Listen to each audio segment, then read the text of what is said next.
Greetings. Welcome to another episode of Book It Now. We're live. I am your humble and gracious host, Q.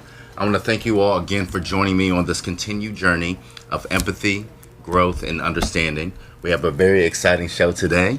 We're going to cover one of my favorite topics again here, which is the sport of basketball. A couple of weeks ago, you may remember that Andrew Dyer and Mr. Kevin McNutt were here discussing the NBA tournament, the NCAA tournament.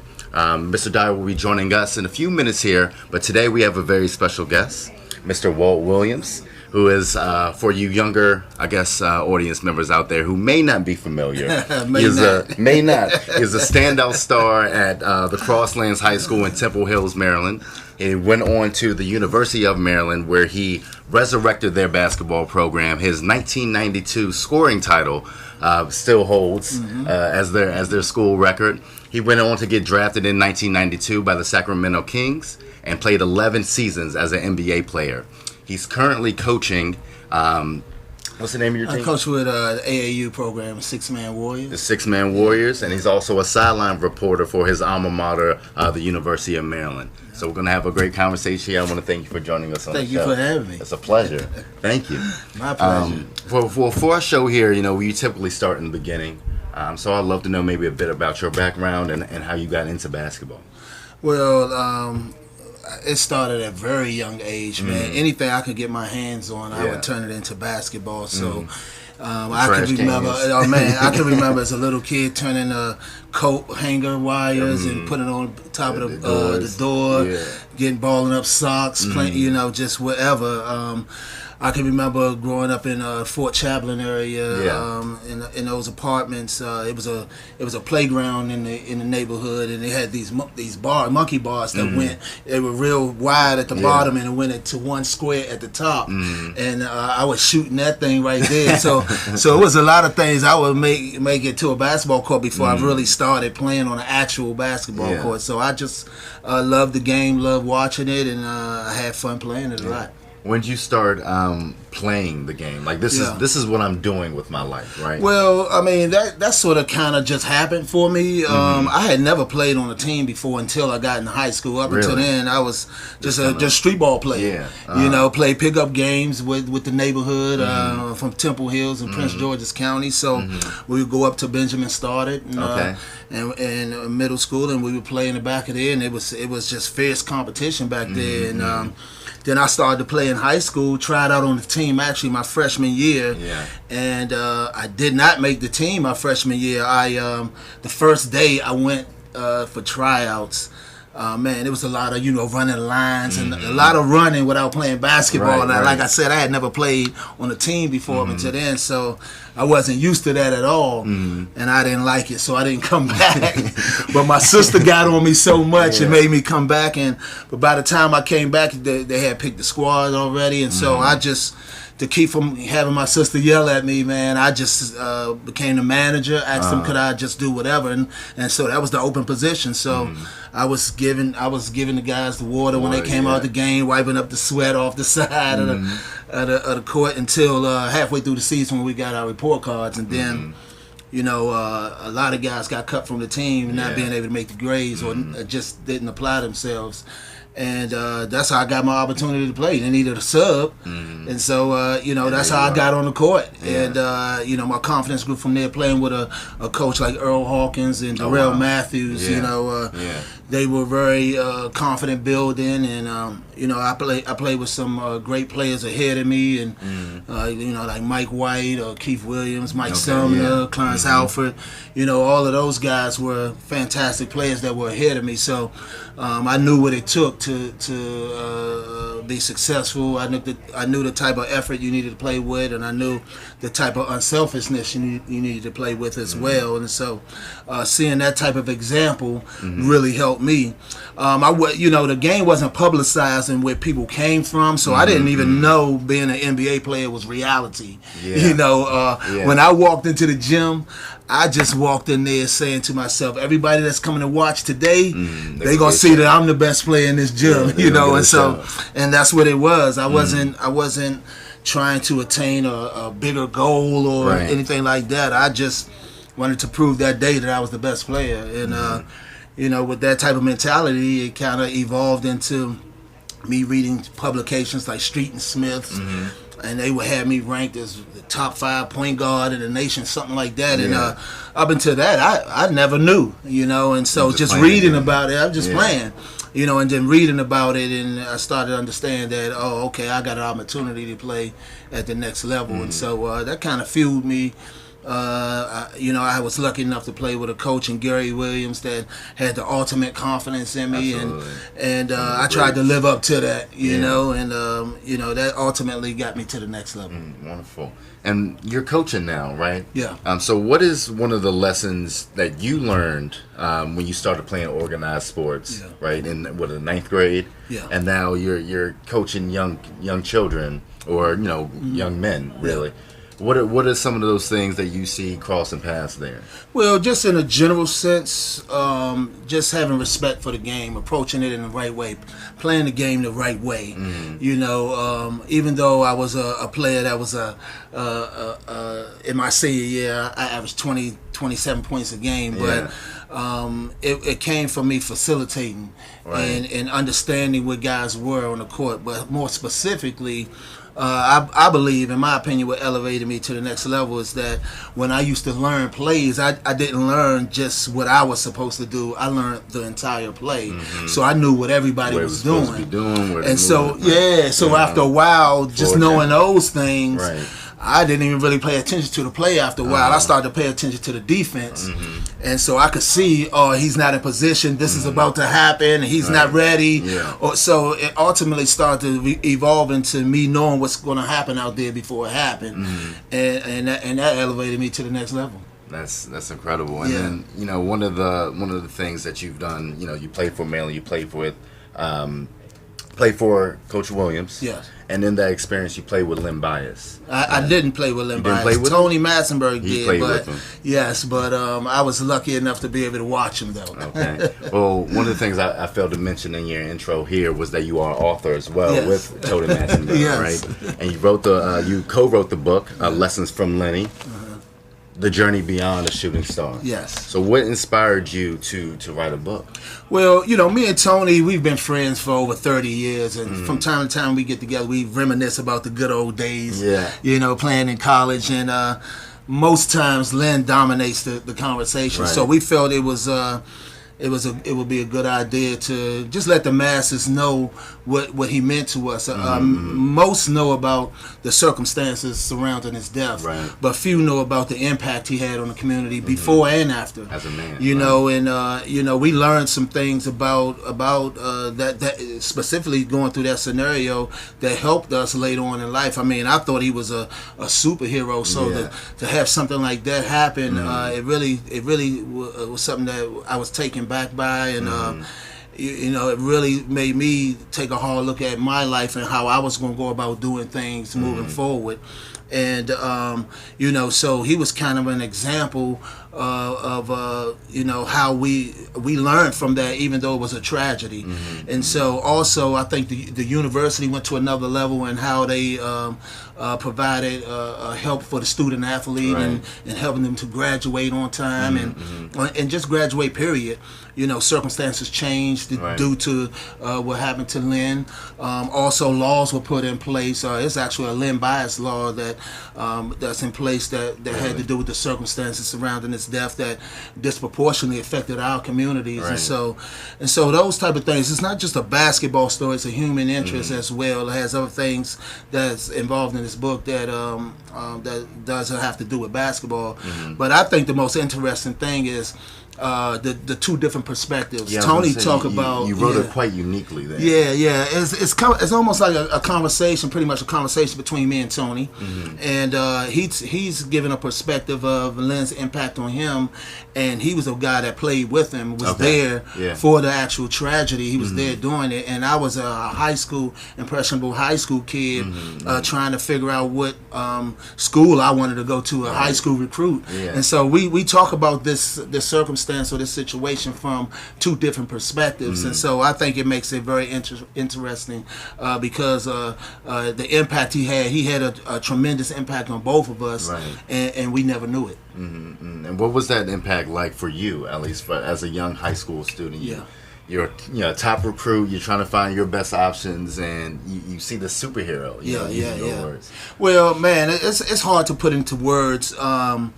I could say I probably was in my early 40s, late 30s before I could even talk about him without tearing up. Mm-hmm. It affected me tremendously. Right.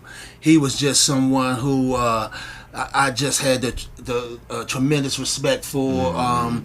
I wanted to follow in his footsteps. I grew up a Georgetown Hoya fan, John Thompson, and all of that. Yeah. And then one time I saw Maryland play in North Carolina, and his jump shot was just it just stood out. Yeah. And ever since then, I just followed him and watched him. Mm-hmm. And on the basketball course growing up, we walk into the basketball course and I would always be the first to yell out, I'm biased today. I'm biased. You can't say Kobe. Yeah. And so for me, after seeing him and watching that masterpiece, I just wanted to follow in his footsteps, and so I thought the only place that I could do that was coming at the University of Maryland. Like I said, I didn't have aspirations of being an NBA player and all that stuff. I wanted the kids in my community to, when they went on the playground, I wanted them to pretend like they were me. So like we did Lynn. So it was that type of deal. Right. And then for your next steps, and you're going to the NBA. This is not something you expected. Yeah. You're picked in the first round. You have a long career. What made you so sustainable? I think just being able to go back to the drawing board and get better and better. Mm-hmm. The NBA always asks that question after a few years, and then after that it's year after year. Mm-hmm. It's the question is, what else do you have? Yeah. Whatever you come in with after a year or two, we're going to scout that and we're going to take that away. Exactly. What else do you have? Mm-hmm. And then you come back with that. Next year we're going to take that. Right. What else do you have? Mm-hmm. And so every year that question is starting to be asked, and I was able to evolve and bring a lot of versatility to my game. Mm-hmm. And I think it started with the college level. I started with Bob Wade was actually my first coach in my freshman year, and I remember playing against North Carolina. He allowed me. North Carolina would play this man-to-man defense, but they would run and jump, and so they would come with a big guy, and so smaller guards would turn the ball over a lot. So for that particular game, he allowed me to play the point guard, and I felt that confidence. I knew that I could play at play the point position at that level. Mm-hmm. And going into my sophomore year, we had lost against Coppin State, man. Okay. And after that game, I told Coach Williams that, hey, I believe that I can be the point. And Tion McCoy, who was a 5'9", 5'10" point guard for us, but he could shoot it. Yeah. I felt like he could shoot much better than I could at that time. Sure. So I felt like if we switched roles, teams couldn't trap me. I could see over top of those guys. So, he gave me that opportunity, and I took it and ran with it. And how do you think those years were? You spent 4 years at Maryland, right? Yeah. That is atypical nowadays. Absolutely. Right? So how do you think that's affected your growth and your game and preparing you for the next level, especially with a coach like Gary Williams? Well, number one, man, I just had so much fun in college. I just can't imagine just leaving after 1 year. I think those guys are tripping when they do that, man. But hey, you got to go get that money, I guess. So I think every person's situation is different. But for me, I enjoyed playing at the college level. Those guys were my family. When we were going through the situation where we were getting put on sanctions in my sophomore year on through my senior year, I could transfer right away and play right away, but I didn't because I just felt like those guys, they were my family, and I felt like if I had did that, I would turn my back on my family. And so that's how much they meant to me. We did everything together. you know, and I think when you get to the pros, it becomes a little bit more of a business. Sure. Guys don't have that camaraderie. You know, guys are traded all over the place, and it's so Right. frequent. Right. So you don't get a chance to build relationships as much like you do in college. So I cherish those relationships. I still talk to those guys to this day. We have a group text where we in touch to this day. Yeah. So those relationships last, you know. So I had a great time in college, and it got me prepared for the next level in the NBA, not just on the basketball court, but off it as well. You know, you it's a lot of things thrown at you that don't have to do with basketball that you got to be able to handle as well. Right. And so, What are some of those things? You know, like for instance, buying a home, making decisions that can affect the rest of your life. Right. Making sure you're putting people around you, your business people around you, that's going to handle your business in the right way, that's going to look out for you, that you can trust. You know, things like that. And you know, for me, I was in like my mid-20s before I even wrote a check before. Really? You know, you lose a sense of growth or maturity when you're in that world, because everybody does things for you. Right. And you don't actually get an opportunity to handle your business until you actually, because you have to be so focused in on the game. Right. It's just tough, especially your first especially those first few years. So you know, you need people around you, good people around you, like your parents, your mom and dad, and or whomever that's going to handle your business and look out for you. Absolutely. Yeah. And what has inspired you to coach? You know, you can do anything in the world, but you return back to the game and you're giving back to it. Why coaching? Well, I tell you what, I always thought that when I always heard a coach say he preferred practice over a game, I thought that was just the craziest thing ever. I'm like, really, practice? Really? Like, let's go get in this game. Let's go get in this fire. But I see now as a coach, you get so much gratification in the team you start off with and the growth of that team, the individuals, them getting better, them getting better as a team. Those things are more inspiring than the actual test out there for the game. So to see those type of things and just to see them grow as men, you know, grow as young men, it's just awesome to see that and to have a part to play in that. What are some of the things you try to instill in your players? Some of those lessons or principles? Well, like I said earlier, just approaching the game the right way, respecting your teammates, knowing everybody's name, calling each other by name, you know, and the most important thing is just have fun out there. You know, you play so many games that are meaningless. It's about just getting better, and it doesn't matter. You're 13, 14. I mean, hey, by the time you're 15 and 16, things change. So this is just about body changes. Absolutely. You know, puberty hits. You know, and so it's about just learning and being the best that you can be. But at the end of the day, just having fun with it. You know, it's enjoyable. Sports is a microcosm of life. You learn so many things from that game that you could take to life. And you know, I've done that in my life. The things that propel me to the highest level in the NBA, I take that with me and take those attributes and apply it to business and whatever other things that I do in life. Absolutely. And how have you seen your personal growth as a young player, just playing pickup with his friends, to playing organized sports, to being the greatest scorer in Maryland history, to being an NBA player, and to now coaching those very kids who were just running around before? And now this is their first time, playing with a team. It's just awesome. The thing I want them to realize is that in the biggest impact I think that I can make is just let them know it's a reality. Whatever your dreams are, it's a reality. Everybody doesn't get to be a basketball player, but you can dream to be one. And look, I come from where you from. I'm from exactly where you're from. And we can do this. So it's about that you can have dreams and you can attain those things. And I'm a fact of that. And so I like to put that in their face, like you can achieve whatever you want. You just got to apply yourself. You got to work hard, and you got to be resilient, and you can get it done. Do you find that they're receptive? Yeah, for the most part, I believe that they are. I think it's a way you talk to the kids. You got to understand they, I always hear they're not like we are. Absolutely, they're not. They're not. We work hard to provide a better life for our kids and our family, and the results of that is, the consequence of that is they don't grow up the way we do. And so you got to figure out other ways and how to reach them and how to install the same values that we grew up with through natural things of life that we gained that installed a character in us. We got to figure out other ways. If we want our children to have those same characteristics, we got to figure out other ways and understand that they are different. And we just got to figure out other ways. Absolutely. And one more question before we go to break here. I'd love to know your opinion on how the game itself has changed since you were playing until to the game that you're coaching today.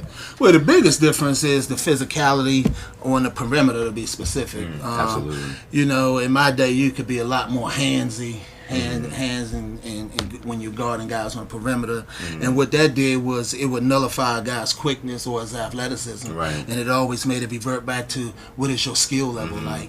Nowadays you can't touch as much, so the advantage goes to the quicker, more athletic guy, not so much the skilled guy. I do think that they can shoot the ball from a further distance, but I think man to man, I think it was a more skilled game back in the day than it is now. I think it's a much more athletic game now, which makes for a much more exciting game. I mean, who wants to watch a 70 to 80 point game? You want to see 120. You want to see James Harden get busy out there. So, I like the way the game has evolved. I like the way they play the game. That those young boys, they just figure it out and they get it done, and they're very exciting. It's a very exciting game right now. Absolutely. Well, we're going to take a quick break, and when we come back from our break, we'll be joined by Mr. Andrew Dyer, who joined us 2 weeks ago. He is the host and producer of the Round Ball Report, which has been in cable news for the last 20 plus years, where he's provided, like I mentioned, news updates and the exploits of local basketball here in the DMV area, from local high schools to college teams like Maryland and to our very own Washington Wizards. So let's take a quick break and let's be joined by Mr. Andrew Dyer.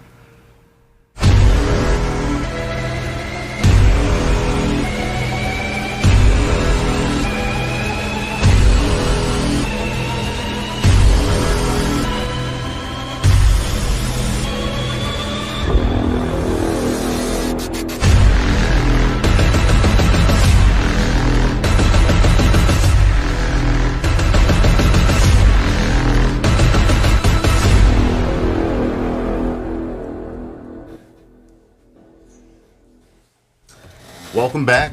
Book It Now. We are joined by Mr. Andrew Dyer, who is the host and producer of the Round Ball Report. He's joined us a couple of weeks ago, and we're back to talk about basketball with our special guest here, Mr. Walt Williams. How are you gentlemen doing today? Always a pleasure, Q. My apologies for not missing the first segment. No worries. But I do want to get to the NCAA tournament, which wrapped up last night. Did you guys get a chance to catch the championship game? Surprisingly great game. When we had two defensive teams, I was like, this is going to be a snoozer. I definitely don't like the defensive games. But man, those guys were filling it up. It really exposed how good the coaches are. There was some good coaching going on.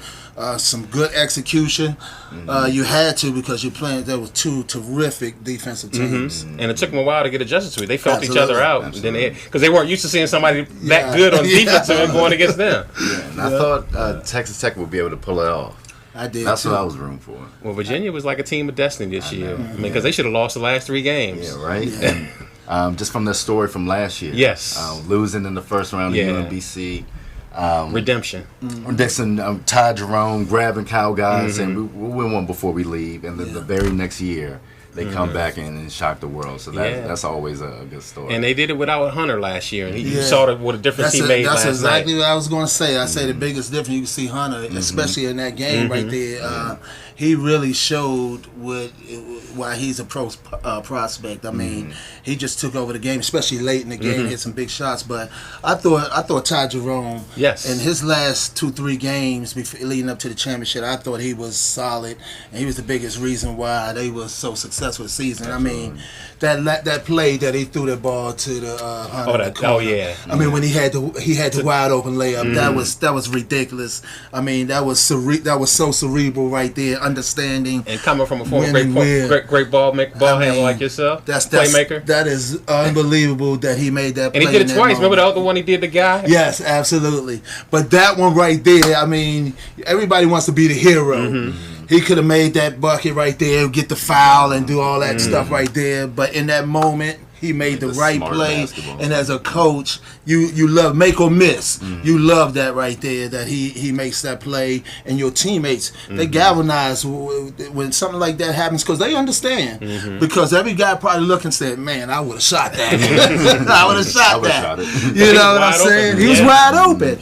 But he knew they needed 3. Absolutely. And he knew that he was going to make that shot. You know, and so that's what it is. Hunter made himself some money last night. Oh, yes, he did. Just like remember DiVincenzo did that last year. He looked fantastic last night, man. He looked fantastic. I like Culver, too, man. I like that kid. I thought he should have been more aggressive to go to the basket. It looked like he had trouble against Hunter. At the TV all night. Yeah, Hunter was strong. You know. And he had him by a couple inches, too. Yeah, but I like Culver. I think they're both Culver's pros. Upside right there. I like his upside. He gets a little bit stronger. That guy's going to... He's going to be something else. And speaking of DeAndre Hunter and pro prospects, what are some of the other prospects that maybe stood out in this tournament or you didn't really know before, but now that guy can play? Carson Edwards. Yeah. The thing I thought about Carson Edwards, because I've seen him all year through the Big Ten, but I just thought he was up and down. You'll see some games where he is prolific, and then in other games he'll go 2 for 17 or something like that. So I didn't know, but I thought Ja Morant, when I looked at his numbers, I thought that he would be a guy that just scored. Right. Yeah. Oh no! I did not understand that he had the feel, and I was just amazed by that guy. Who does he remind you of? Oh man! To me, it's a little bit like a miniature Russell Westbrook. Absolutely, man. But I believe he's a little bit more of a facilitator. Right, sure. Natural facilitator. The explosiveness and I think that Russell possessed the anger that's out of the realm. I don't think you'll see another person like that. 3 seasons in a row. Yeah, he's 3 seasons. But those the physical attributes, he reminded me of that. I mean, that dude was unbelievable to me.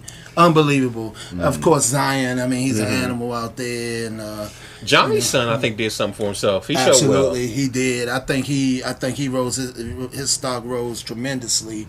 Man, it would have been skyrocketed if he'd have got that game winner. To the next level. But I think he did a good job for himself.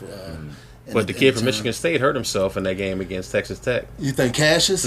Yeah, I think Cassius, though. He's solid, man. I mean, he's But they solid. Questioned his ability, that lack of athleticism at the next level. And when they put Hunter on him, it just totally shut him down. Yeah, I think that that's going to be a question. I think he's going to have to prove that at the next level.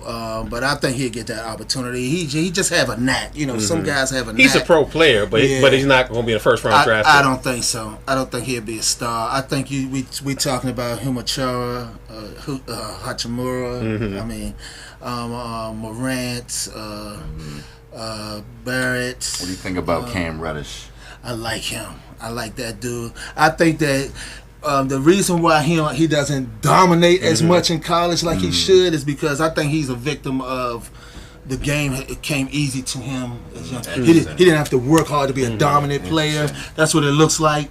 But I think he has the tools. I think when he gets to the next level, he understands what the work he needs to put in.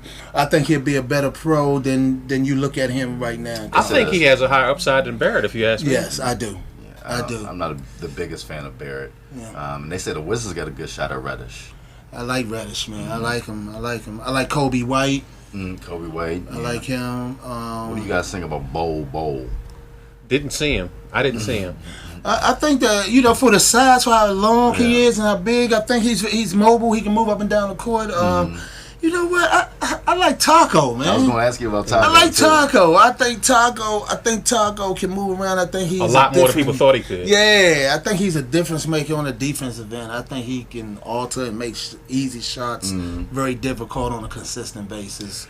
The pick and roll game might be a little. That's what I was saying. How do you think he'll adjust to that?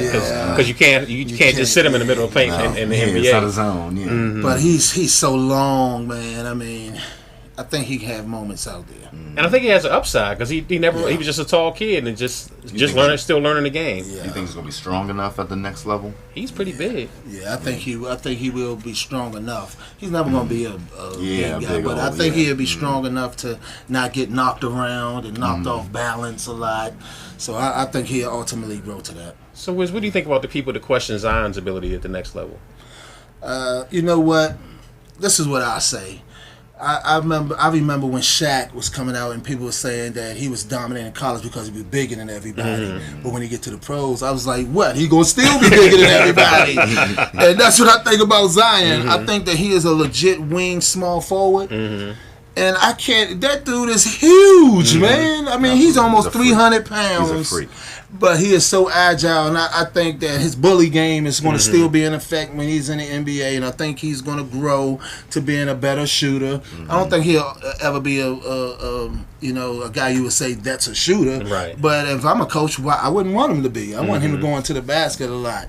So, but I think he's going to ultimately be an all-star player at the NBA level. I think. Do you see him as the generational player that people are talking about? I don't think that. Okay. But I tell you what, I think he plays hard for all the accolades that he's been receiving. He's got that motor. He's got that motor. He got a motor, man. He plays really hard, and you got to respect that. So I believe that his game is going to grow. His skill level is going to grow. But I don't think he's like a LeBron. I don't think he's a LeBron type player. I don't see that. I don't see that. LeBron wasn't the greatest shooter. Yeah, but you see all the other things when they talked about him. And I would say this, when they talked about him as going to be this great player, and I'm saying to myself at that time, you're judging him as a high school player. He's about to play with grown men. And this is why I like LeBron, right? This is why I like him so much. All of these accolades, he's going to be this and that, and I'm saying to myself, what? This dude haven't even played a game, and he's in high school. And at no point in his career can you say, you know what, he was overrated at this. I find that to be absolutely extraordinary. That this dude has lived up to all of this stuff. You got to tip your hat to him. You got to. You never heard anything about him off the court. Yes, ever. Yes. I guess the one thing he had was the lack of a championship for so long. You keep going to the finals. The one people question on him was the decision, the first one, the way not the fact that he made it, but the way he handled it. Yeah. I mean, you young, you do a lot of. Think about. Hey, I can't. I go back into the mind frame when I was that age. I did a lot of things wrong, So, hey, it happens. Absolutely. But I'd be remiss here, in talking about college sports and athletics, about the scandals that are happening in college basketball, right? We got Michael Avenatti and then the separate FBI investigation. So I was just wondering what you all think of, one, the Michael Avenatti, show that's happening. And then two, just the relationship between brands and college programs. Right.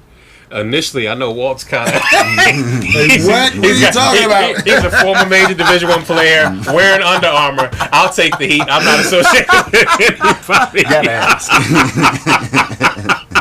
Well, what you talking about? Take a drink of water. It's rumored that this has been going on for quite some time. Has it? Rumored, Walt. It's been going on for quite some time. And it was interesting that Nike was not in the FBI probe, but Avenatti is throwing Nike into it. Right. And Nike did it in a way to where the coaches can't be connected to it. Right. It's like Nike did it independently, allegedly, and paid it to the families. So even if they find out evidence of it, the coach will, all I know is he committed to my school. Right. There's no paper trail on the coaches. There's no evidence. But the reality of it is, if the rumor had come out that he had a six-figure offer from Kansas, turn that down to go to Duke for free. Right. So And you get that Duke education. How about that? That 1 year. Well, yeah, you wanna make sure you're going about things right? I'm not taking the bribe. It's going to do. Oh my goodness. So it depends upon where you at. You see, you got weird sweating now. It's hot in here, man. Temperature suddenly went up.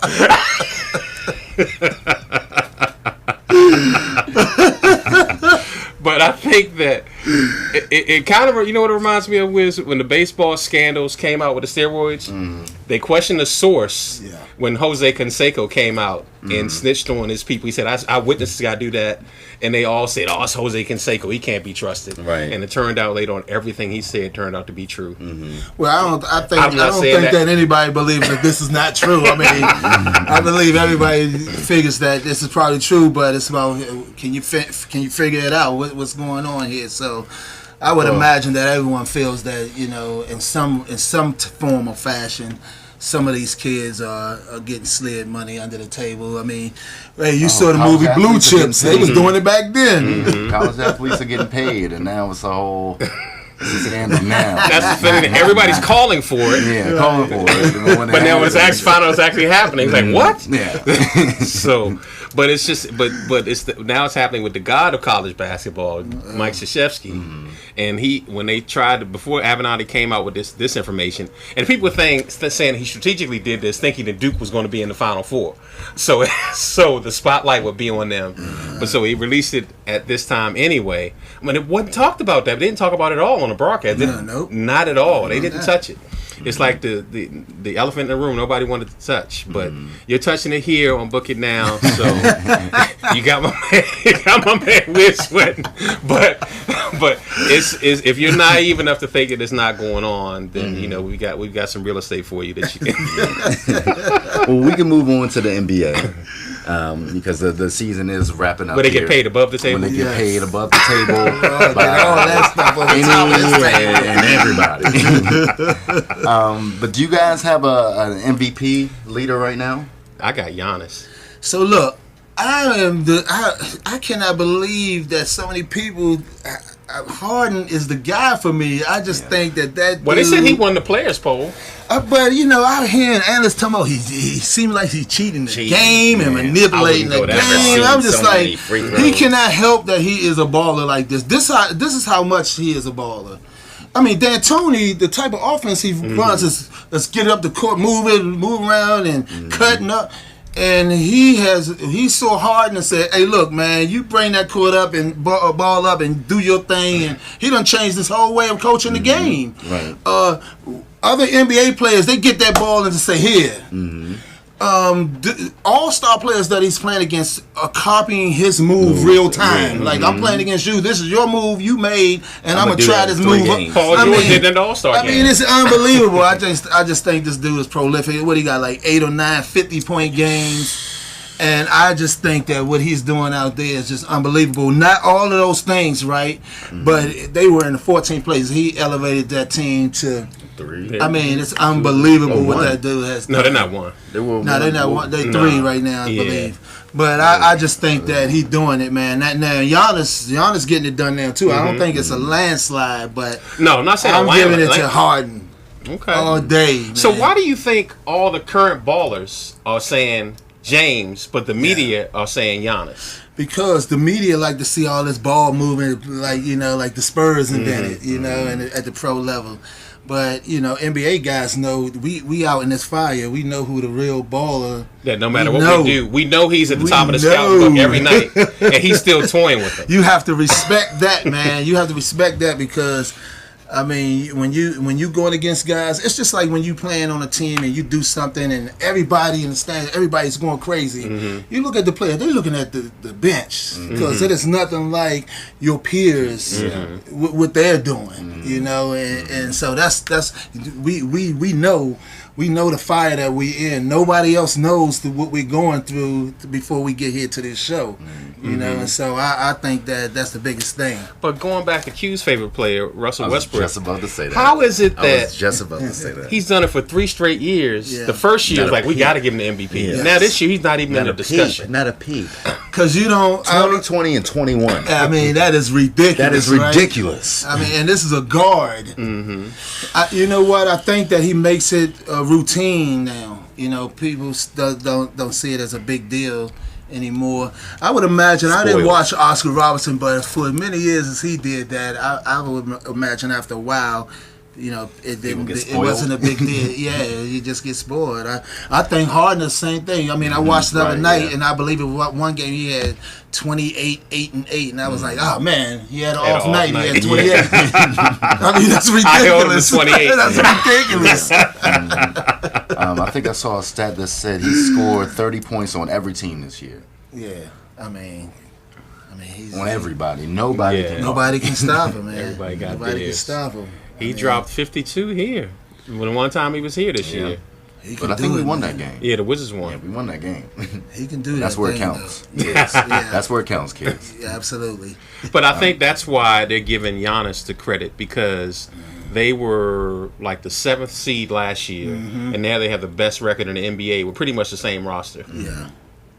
They shooting that ball, and they got the big kid from Lopez? Nah. The wing guy. The one the Portis knocked out? Yeah. That dude can play, man. Which the Euro dude. I know. He can shoot that thing, man. Yeah, he's hurt right now, 6'11". Yeah, Mirotic. Okay. Mirotic, man. He can play. I like that. That was a fantastic addition for Milwaukee. I like that come playoff time. They got Brook Lopez. They even got Pau Gasol. They picked up Pau Gasol, too.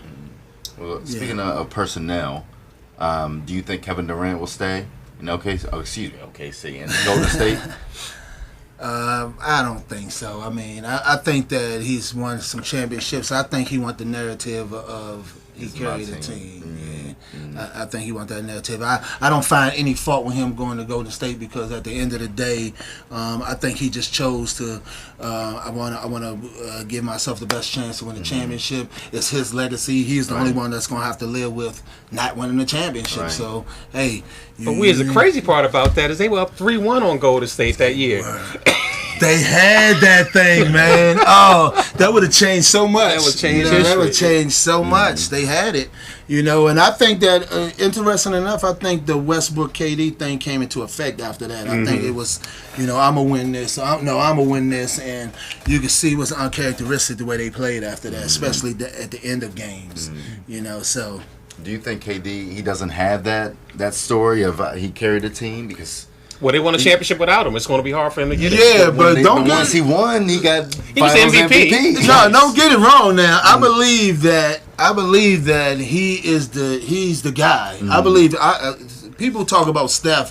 I believe KD is the guy. I believe that Steph was the driver at first, and KD pulled up and said, "Hey, slide over to the front passenger seat," and he started driving.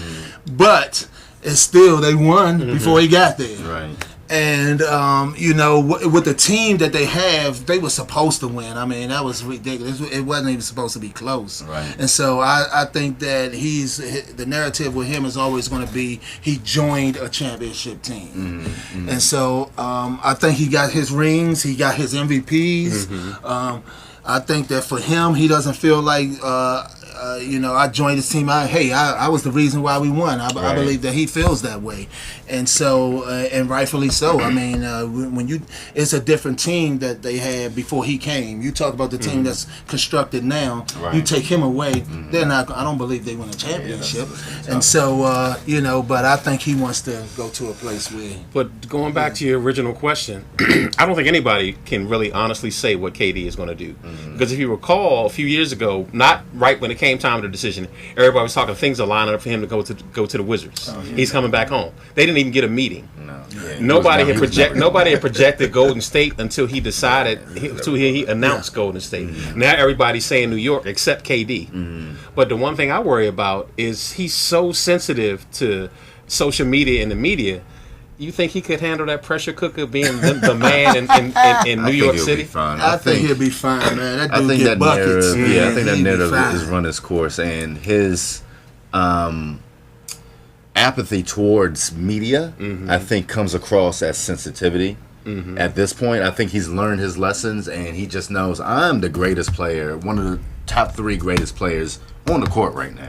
There's nothing y'all can do about it. Whatever you say about me does not matter, because you can't stop me. And I'm a champion. Yeah, I believe I think it can be, looked at different ways. I think that when he first came into the league, he was a real quiet guy. And now, you evolve to being a dominant player. Your confidence grow on and off the court. So he speaks his mind a little bit more. Yeah. Lead the league in text. And I think that's interpreted as he's sensitive. But I just think that he just says what he feels, as opposed to earlier on, he was more reserved and didn't say that. And, that's the cycle of life. As you get more confidence, you grow, you speak your mind a little bit more. So, hey. So if he goes there with Kyrie and wins a championship, will he be viewed as him getting a championship or Kyrie getting a championship? Because I believe it's just like LeBron with Kyrie. I mean, I believe the only people that could say, "Oh, Kyrie carried the team," as haters. Kyrie made the shot. He made the shot, but I mean, good grief, LeBron carried that thing. And I think KD is that same caliber of player. I mean, you're gonna rely on KD to carry you. I don't believe that Kyrie can do that. I think KD can, and I think he can do it on both ends of the court as well. Yeah. And Andrew, you mentioned the Wizards and the rumors we had in that off season of landing KD. This season, we fired Ernie Grunfeld, which a lot of fans are happy about. Some people I've never seen people so happy to see somebody lose their job. No sensitivity whatsoever. So I wanted to ask you, what do you think about his firing and the status of the Wizards for the past 7 Well, he had a 16-year tenure. Half of those years he made the playoffs. But Wiz, you remember when he first took over the job, this was a heck hole. Yes. He picked up Eddie Jordan. They picked up, because remember they had just ran Michael Jordan out of town. Yep. And so the league, everybody was sour on the Wizards. Agent Zero, man. Then Ernie was able to sign Agent Zero, and people remember how that era ended. But remember when that era was going on. He talk about getting buckets. It was exciting times around here too. I mean, the fan support was at one of the all-time highs during that time I got a frame chance as to well. go to a playoff game. Yeah, man. It was exciting. I mean, those guys, those years, they had that city buzzing. So he had some good years. You mentioned it. I mean, he probably is the longest. He probably 16 years for never going beyond the second round of the playoffs. I mean, that's quite a tenure. Where do you think things unraveled for the Wizards? Because there was, even though it was always the second round, things were pretty consistent, at least making the playoffs, being in that conversation too. Well, I think this year was the injuries. And if you listen to Leonsis, he said that's why he fired Ernie, because he said, believe it or not, the Wizards had the 4th highest payroll in the league coming into the season. He had just bought them a brand new practice facility. He bought in Dwight Howard. He had just paid Otto. He had 3 max players that were number one. LeBron was gone, so he was expecting 50 wins. And even when everybody got hurt, he said as soon as they got eliminated from playoffs, Ernie was done. He just waited for him to come back. At least he had enough respect for him to do it face to face. He waited for them to finish their West Coast trip. Ernie called him in the office. I mean, he called Ernie in the office and said, "That's it." But moving forward, I'm not going to speak ill of the dead, so to speak, from a career perspective. But I think he was a great guy. But the time had run its course. But moving forward, I would love to see, and I'm sure you know Troy, I would love to see them give that job to Troy Weaver. Yeah, I think he's been around, and he knows how things work here, and I think he deserves an opportunity to see what he has, man. And you've got Scott Brooks on a contract for 2 years, and they work with each other in OKC.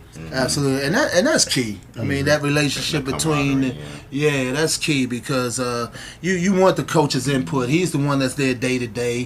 He knows more than anyone what the pieces I need here, and so you need that. You need that relationship between the coach and the GM. That's critical. Absolutely.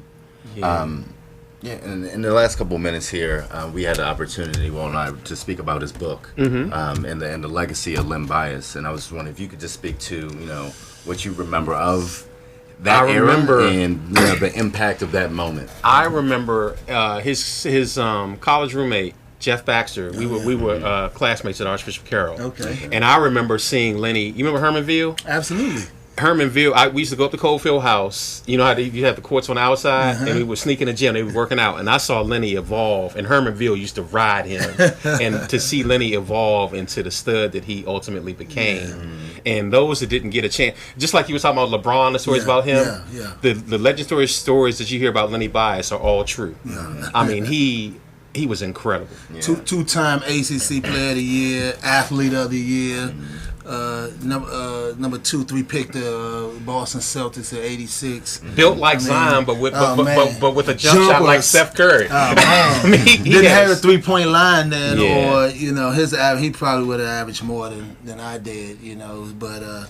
He was a versatile player. He was a legit post player, but he could shoot the ball from anywhere as well. So, I mean, he was ahead of his time. Absolutely. Yeah, prolific, man.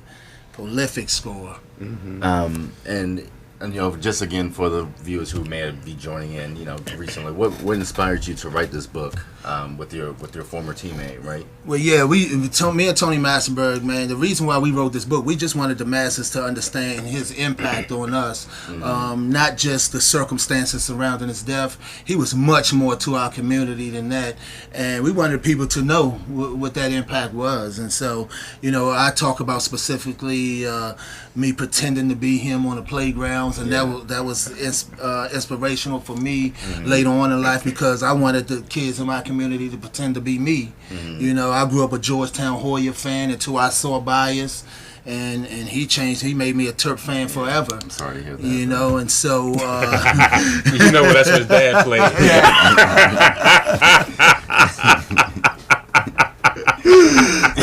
It's all love. You see, you got on blue. You see, you got on blue now. Absolutely. My Hoya blue. I still got love for the Hoyas, baby. But yeah, man. I mean, his impact was tremendous on us, and so the way he lived and in his death. And so we wanted to be able to talk about that, and so the people would know, so the masses would know.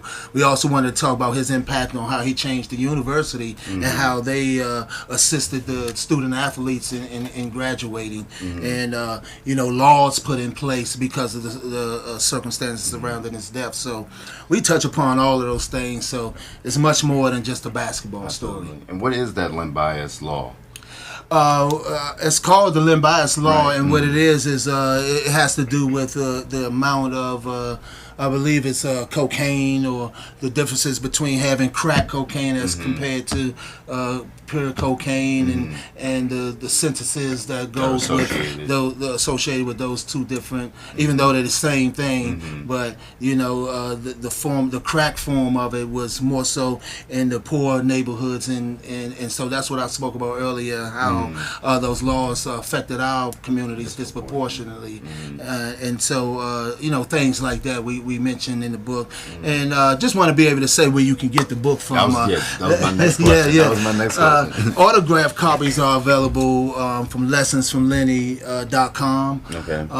That's lessonsfromlenny.com. We have autographed copies. Me and Tony have autographed copies available there, but you can get them anywhere books are sold, Amazon, Barnes & Noble, wherever books are sold, you can get access. Absolutely wonderful.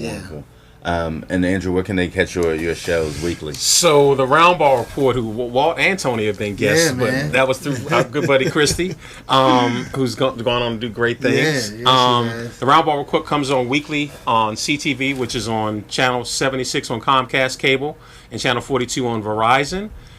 Wednesday nights at 8 p.m., Friday nights at 7, Saturday afternoons at 4:30. You can also catch us on our YouTube channel and on Facebook. And what were the YouTube channels, just in case? It's CTV. It's the CTV. Go to CTV on YouTube and search for the Round Ball Report. Okay, wonderful. I want to thank you guys for joining us. Thanks for having me. This is a great show. It's wonderful to have you back, Andrew. All right. Again, if you would like to be a guest on the show, you can visit our website, www.bookitnowtv.com. I would love to talk to you and learn from you, and maybe we could share something with our viewers here. You can view more of our episodes on our Facebook page. That's Book It Now on Facebook. Or you can visit our YouTube channel at Book It Now with Q. I hope you guys you'll like and share, and maybe spread the word with your friends. And again, we can all learn something together. Like I tell you every week, If no one has told you that they love you today, remember that I do, and I always will. Good night, and have a good one.